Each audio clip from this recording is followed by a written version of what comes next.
pourquoi il y a toujours ce grand tabou autour de l'immigration illégale. Et on va aller sur cette tribune puisqu'il l'a publié dans les colonnes du Figaro. Il dit: le rapport des deux députés macronistes Charles Rodwell et Mathieu Lefebvre consacré à l'accord franco-algérien de 68 est stupéfiant.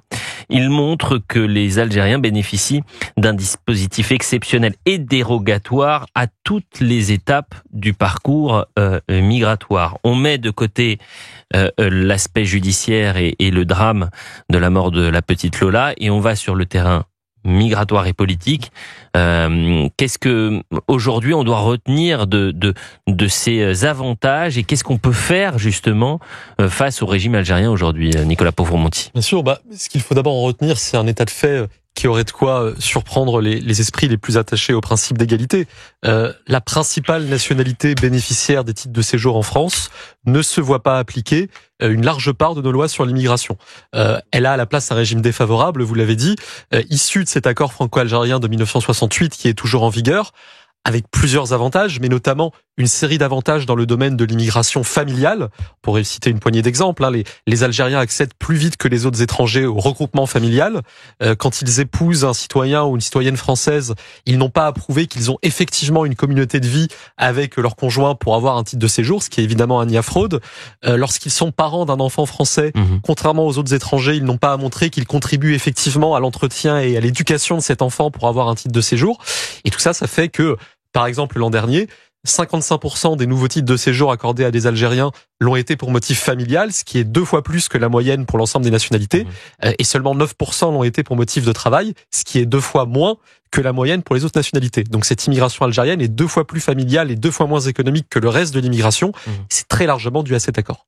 Je vous propose à présent qu'on continue de parler de la question de l'immigration. Pourquoi ce grand tabou? Pourquoi ce grand malaise? Rien que sur les chiffres, on a eu dans la même semaine différents chiffres présentés, alors que ce soit par l'actuel ministre de l'Intérieur Laurent Nunez ou le précédent Bruno Retailleau. On est passé de 200 000 migrants illégaux en début de semaine à quasiment 1 million, et c'est Bruno Retailleau qui nous l'explique hier soir. Écoutez.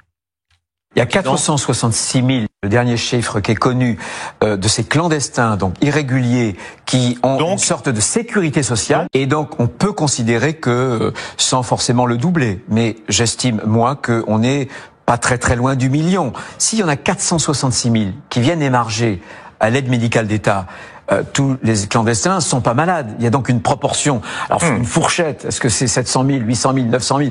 Mais ça se compte par centaines de milliers.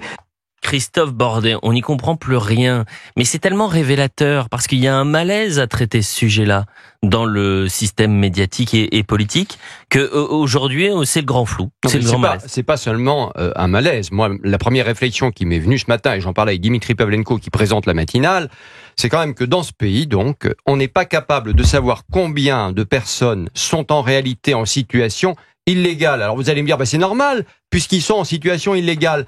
Mais bon sang de bonsoir, qu'on ferme les frontières à un moment, qu'on aille contre cette volonté européenne que l'on applique donc évidemment en permanence, cette politique européenne, qui est de dire, non, mais pas de problème entre l'Italie, la France, l'Espagne, la France, etc. Vous savez ce qui se passe aujourd'hui? Je veux dire, les Algériens, ils envoient par bateau de jeunes Algériens jusque sur les côtes espagnoles.